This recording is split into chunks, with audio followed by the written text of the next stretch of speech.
Je pense que la clé, c'est de trouver un outil qui va vous permettre d'être assez précis pour que vous sachiez où est-ce que vous en alliez, mais pas trop dans les détails pour que finalement, bien, à la moindre changement, bien, votre planification vient de foutre le camp. Donc, d'avoir une idée générale d'où vous allez, mais qu'elle soit facilement modifiable, cette planification-là, dans l'année.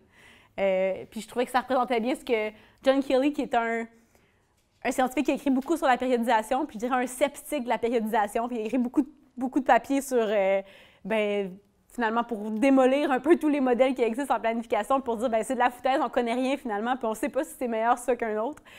Donc, lui, il dit, bien, ce qu'on doit faire quand on planifie, c'est naviguer entre une planification qui va être trop rigide, d'un côté, donc trop rigide, puis je ne peux pas la moduler selon ce que l'athlète, les conditions dans lesquelles l'athlète arrive, ou de l'autre côté, bien, juste avoir pas de planification puis aller au pif dans l'année. Fait que c'est de trouver le milieu entre cette planification-là qui est trop rigide, trop fixe, puis juste pas savoir où on s'en va, puis manquer des étapes importantes. Je reviens en arrière. Quand on parle de périodiser, de quoi on parle? Je trouvais ça intéressant de mettre cette nouvelle définition-là, qui vient d'un papier qui a été publié là, en janvier.